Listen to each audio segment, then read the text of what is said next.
आपका स्वागत है मेरे channel labour law and HR by N K Prasad में। पुनः मेरे साथ उपस्थित हैं मेरी एसोसिएट और धर्मपत्नी मोना प्रसाद। हम दोनों की तबीयत खराब थी, जिसके चलते हम कोई वीडियो लेकर आपके समक्ष नहीं आ सके। इसके लिए हम क्षमा चाहते हैं आप सभी से। चलिए आज हम बात करेंगे पीएफ की तीसरी स्कीम पेंशन स्कीम की, अर्थात एम्प्लॉयज़ पेंशन स्कीम या ईपीएस की। पेंशन स्कीम पर बात करने से पहले मैं आप सभी से यह जरूर कहना चाहूँगी कि प्रोविडेंट फंड सभी कर्मचारियों पर लागू होता है। यह भारत सरकार की एक बहुत अच्छी सामाजिक सुरक्षा स्कीम है जो भविष्य निधि संस्थान द्वारा लागू किया गया है। आप कहीं काम करें, अपना यूएएन नंबर आवश्यक रूप से अपने एम्प्लॉयर को दें और अपना पीएफ कटवाएं। इसके अंतर्गत सदस्य को पीएफ की राशि, इंश्योरेंस और पेंशन का लाभ मिलता है। अब बात करते हैं पेंशन स्कीम की। पेंशन हेतु कर्मचारी को अलग से कोई अंशदान नहीं देना पड़ता है। जिस कर्मचारी का प्रोविडेंट फंड कंट्रीब्यूशन कट रहा है वह स्वतः ही पेंशन का पात्र बन जाता है। इसके लिए कर्मचारी को प्रोविडेंट फंड का सदस्य होना चाहिए तथा कम से कम 10 वर्ष का उनका पीएफ का कंट्रीब्यूशन ईपीएफओ में जाना चाहिए। 9 वर्ष 6 माह से अधिक सेवा होने पर उसे 10 वर्ष मान लिया जाता है। यह स्कीम कर्मचारी को रिटायरमेंट पर पेंशन देता है। अस्थायी एवं पूर्ण विकलांगता होने पर भी कर्मचारी पेंशन पाने का पात्र होता है। अस्थायी एवं पूर्ण अपंगता का मतलब होता है कि कर्मचारी वे सभी कार्य करने में असमर्थ हो जाता है जो काम करने में वो सक्षम था। यह अपंगता चाहे कार्य पर हुई हो या कहीं भी हुई हो, वो पेंशन का पात्र हो जाता है।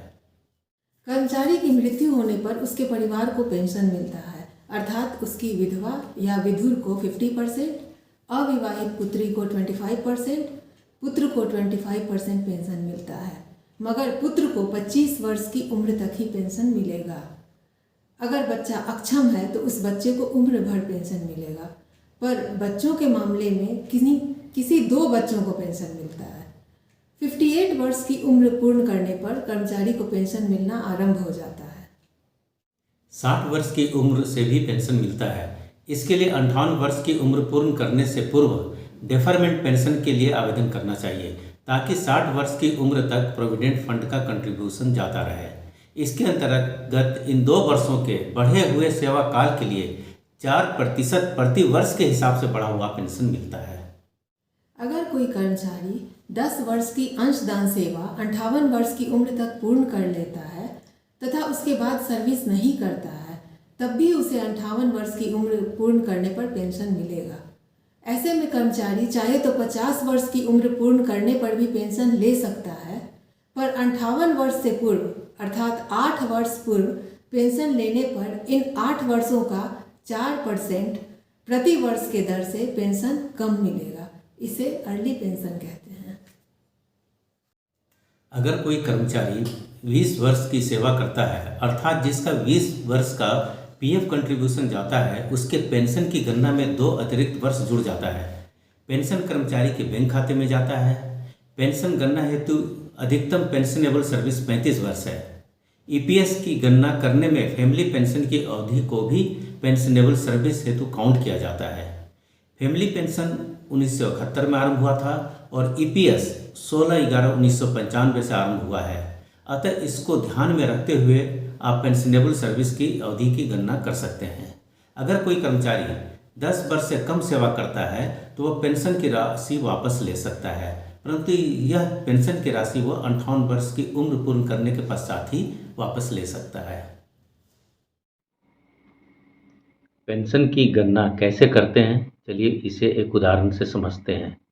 मान लीजिए किसी व्यक्ति की ज्वाइनिंग डेट 1 अगस्त 1992 है और उसकी रिटायरमेंट एज 31/8/2023 है, तो यहाँ पेंशन की गणना 2 बार में होगी। पहला 1/8/92 से 31/8/2014 तक, दूसरा 1/9/2014 से 31/8/2023 तक। 2 भाग में हम करेंगे।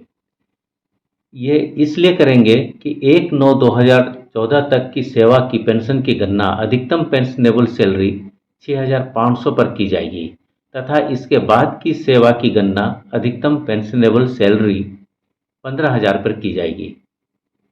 पेंशन की गणना का फॉर्मूला है पेंशन योग्य वेतन गुने पेंशन योग्य सेवा डिवाइडेड बाई 70।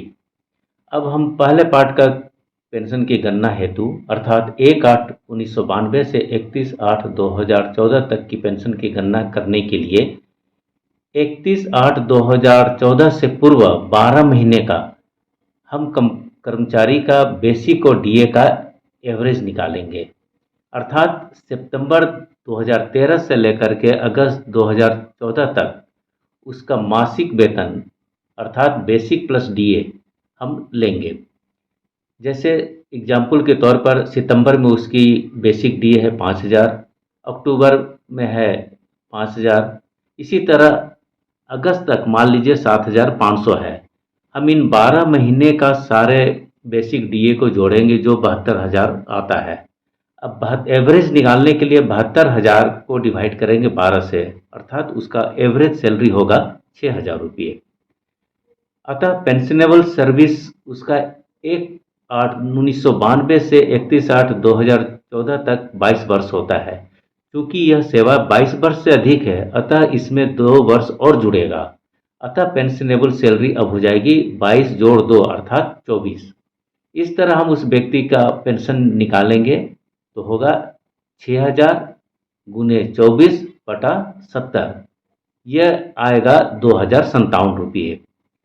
यह राशि एक हुई।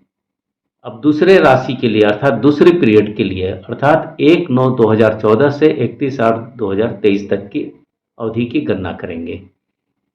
इस गणना हेतु हम 31/8/2023 से पूर्व की 60 माह का हम एवरेज पे निकालेंगे। अर्थात 1/9/2018 से लेके 31/8/2023 तक बेसिक और डीए उसका हम निकालेंगे।